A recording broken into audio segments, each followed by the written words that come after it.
Berjumpa dengan saya Febrio Lamanui. Perkenalkan, nama saya Ira Slat. Perkenalkan, nama saya Arido Cahyo. Perkenalkan, nama saya Marsha Mahdi.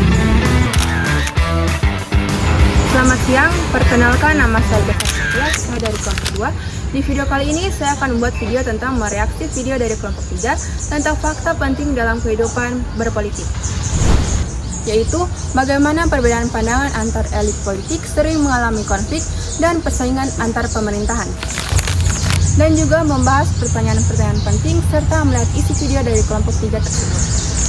Mari kita simak video berikut ini. Yang terjadi pada kabinet saat itu, kabinet sering jatuh dan harus digantikan dengan kabinet baru. Pergantian ini bukan disebabkan oleh berakhirnya masa jabatan, melainkan karena kabinet sering kehilangan kepercayaan dari parlemen karena konflik politik yang sering berulang. Jawaban dari kelompok tersebut sudah sesuai, bahwa konflik tersebut dialami oleh partai politik atau para pemimpin politik. Namun ada beberapa hal yang harus diperbaiki dari video tersebut. Terutama, pada video kelompok tersebut belum dijelaskan penyebab terjadinya konflik yang terjadi secara nyata dan berulang. Misalnya, perubahan pandangan yang berubah menjadi konflik atau perebutan kekuasaan yang memicu konflik terjadi secara berulang. Dan tidak ada contoh nyata konkret yang tertera pada video dari kelompok tersebut. Mari kita simak video berikut ini. Program kerja sangat sulit untuk diselesaikan. Usia kabinet yang pendek membuat banyak program terhenti tengah jalan.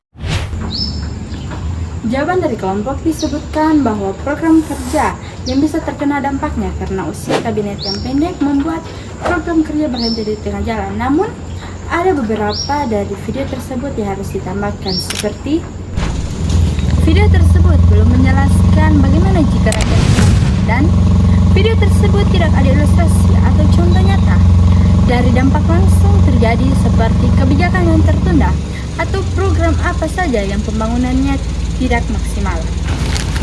Mari kita simak video berikut ini. Keterbatasan waktu dan ketidakpastian politik. Karena seorang menteri akan kesulitan menjalankan kebijakan, menyusun perencanaan jangka panjang, serta menghadapi tekanan dari parlemen dan partai politik.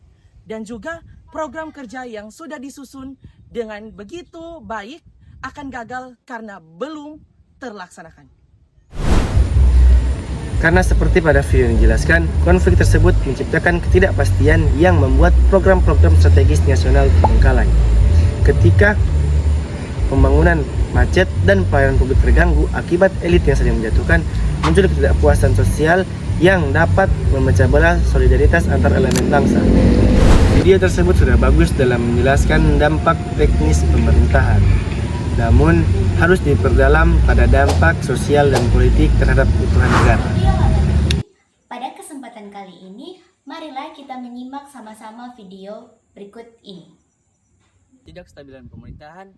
Ketidakstabilan ini dapat menghambat jalannya pemerintahan, memperlambat pembangunan nasional, serta menurunkan kepercayaan masyarakat terhadap pemerintah. Cuplikan dari video tersebut sudah sesuai karena menjelaskan tentang salah satu dampak konflik politik terhadap pemerintahan, yaitu ketidakstabilan pemerintahan yang dapat menghambat jalannya pemerintahan, memperlambat pembangunan, dan menurunkan kepercayaan masyarakat. Namun, penjelasan tersebut belum lengkap karena belum menjelaskan penyebab terjadinya kondisi tersebut serta belum disertai dengan contoh nyata yang dapat memperkuat penjelasan. Secara keseluruhan, kelompok tersebut sudah menyampaikan materi dengan baik, terstruktur, dan sesuai dengan pertanyaan yang diberikan. Meskipun demikian, terdapat beberapa aspek yang perlu ditingkatkan, terutama dalam hal penyampaian materi. Sebaiknya ditambahkan contoh nyata konkret agar lebih dipahami. Pada beberapa bagian penekanan suara masih terdengar datar dan penggunaan ekspresi masih kurang. Sebaiknya penekanan suara lebih ditingkatkan agar penyampaian poin penting lebih jelas dan mudah dipahami. Kesimpulannya adalah perbedaan pandangan antara elit politik adalah hal yang wajar dalam demokrasi. Namun, jika tidak dikelola dengan baik, konflik tersebut bisa menghambat jalannya pemerintahan dan berdampak pada masyarakat. Kebijakan bisa tertunda, program tidak berjalan dengan maksimal, dan persatuan bangsa dapat terganggu. Karena itu, perbedaan pendapat seharusnya diselesaikan melalui musyawarah dan kerjasama, bukan persaingan yang memecah belah. Para pemimpin harus mengutamakan kepentingan rakyat agar negara tetap stabil dan bersatu. Sekian video reaksi dari kelompok kami kepada kelompok 3, kiranya dapat bermanfaat. Terima kasih.